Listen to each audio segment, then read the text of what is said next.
पंजाब में बेमौसम बारिश, ओलावृष्टि और तेज हवा से हुए नुकसान का जायजा लेने के लिए सीएम भगवंत मान ने अधिकारियों को निर्देश दिए। मुख्यमंत्री दफ्तर की ओर से जारी आदेश में अधिकारियों की टीम को फसलों को हुए नुकसान की विशेष गिरदावरी करने के निर्देश दिए गए हैं।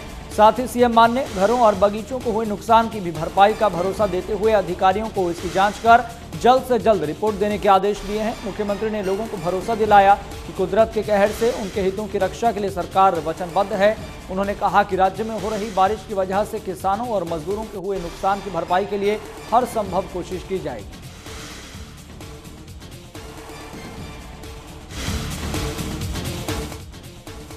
रक्षा मंत्री राजनाथ सिंह आज अमृतसर के दौरे पर हैं, जहां वो राधा स्वामी सत्संग ब्यास के दर्शन करने पहुंचे। डेरा ब्यास में रक्षा मंत्री राजनाथ सिंह ने करीब 45 मिनट तक सत्संग सुना। सत्संग के बाद डेरा ब्यास मुखी बाबा गुरिंदर सिंह ढिल्लों से मुलाकात की। इससे पहले राजनाथ सिंह का अमृतसर एयरपोर्ट पर पंजाब बीजेपी के सीनियर नेता राजकुमार वेरका ने स्वागत किया। पाकिस्तान में बैठे तस्करों और आतंकियों की एक और नापाक कोशिश को बॉर्डर सिक्योरिटी फोर्स ने विफल कर दिया है। गुरदासपुर सेक्टर में मिले हथियारों की खेप के बाद अब बीएसएफ ने तरन तारण बॉर्डर से हेरोइन की खेप को जब्त किया है। फिलहाल बीएसएफ ने खेप को जब्त करके कार्रवाई शुरू कर दी है। बीएसएफ की तरफ से साझा की गई जानकारी के मुताबिक शनिवार सुबह जवान तरन तारण बॉर्डर पर गश्त कर रहे थे। तरन तारण के सरहदी गांव वान में जवानों ने तकरीबन 7 पैकेट देखे। ये पैकेट फेंसिंग के पार खेतों में फसल के बीच छिपाए गए थे, जिसे भारतीय तस्करों ने फेंसिंग के इस पार लेकर आना था, लेकिन उससे पहले इसे जब्त कर लिया गया।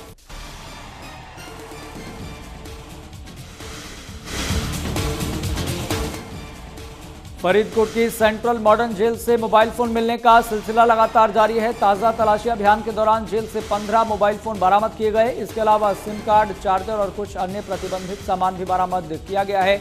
मामले को गंभीरता से लेते हुए जेल प्रशासन की शिकायत पर 7 लोगों के खिलाफ केस दर्ज कर लिया गया है। जांच पड़ताल शुरू कर दी गई है।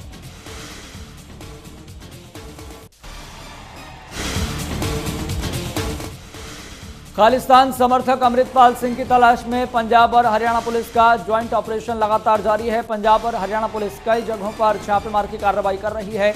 अमृतपाल सिंह की तलाश की जा रही है। अंबाला के आईजी शिवास कविराज ने कहा, अंबाला में सुरक्षा कड़ी कर दी गई है। बॉर्डर पर नाकेबंदी कर चेकिंग अभियान चलाया जा रहा है। हरियाणा पुलिस लगातार पंजाब पुलिस के संपर्क में।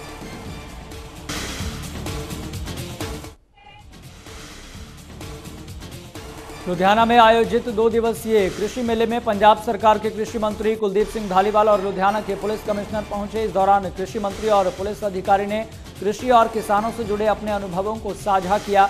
मंत्री ने कहा कि किसान मेलों से किसानों की तरक्की के रास्ते खुलते हैं। ऐसे मेलों का आयोजन करने के लिए पंजाब सरकार लगातार काम कर रही है, ताकि किसानों का हित हो सके।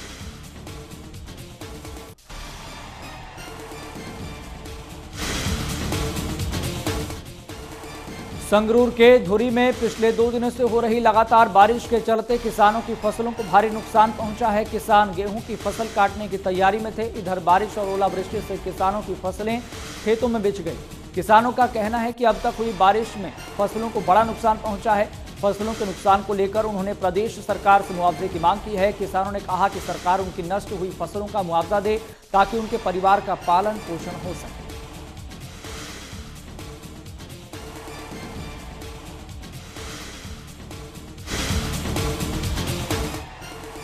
बेमौसम बारिश और ओलावृष्टि ने खेतों में खड़ी फसल को काफी नुकसान पहुंचाया है। बीते कुछ दिनों से मजीठा में हुई बारिश और ओलावृष्टि ने किसानों की चिंता को बढ़ा दिया है।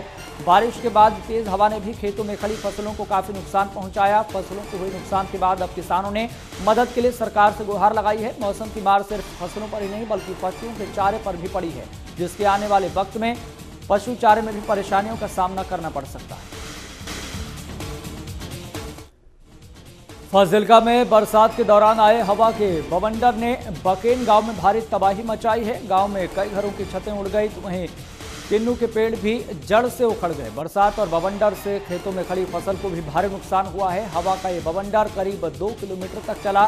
फाजिल्का के डिप्टी कमिश्नर सेनू दुग्गल गांव का दौरा करने पहुंचे। गांव में हुए नुकसान का जायजा लिया। उन्होंने मौके पर पहुंचे अधिकारियों को नुकसान की जांच के आदेश दिए हैं। गांव वालों को सरकार से मुआवजा दिलवाने की बात भी कही है।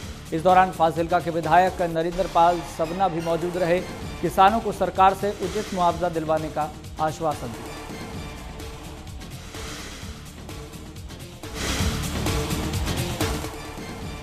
बेमौसम बारिश की मार श्री मुक्तसर साहिब में भी फसलों को काफी नुकसान हुआ है। लंबी के बहुत से खेतों में तैयार हुई गेहूं की फसल बारिश के पानी की वजह से डूब गई। इसके अलावा यहां ओलावृष्टि ने भी फसलों को काफी नुकसान पहुंचाया है। ओलावृष्टि से गेहूं के साथ साथ खेतों में लगाई गई सब्जियों को भी नुकसान हुआ है। खेतों में तैयार फसलों पर पड़ी मौसम की मार के बाद अब किसानों ने सरकार से मदद की आस लगाई।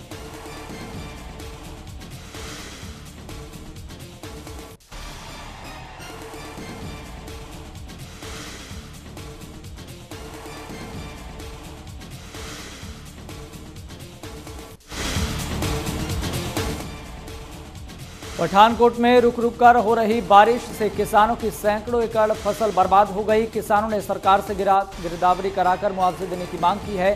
किसानों ने कहा कि गिरदावरी कराई जाती है लेकिन फसलों का मुआवजा नहीं मिलता। किसानों ने बताया कि बीते सीजन में धान की फसलों का नुकसान हुआ था लेकिन उसका मुआवजा नहीं मिला। उन्होंने मांग की है कि जल्द सरकार किसानों को मुआवजा दे ताकि इस दैवीय संकट से किसान उबर सकें।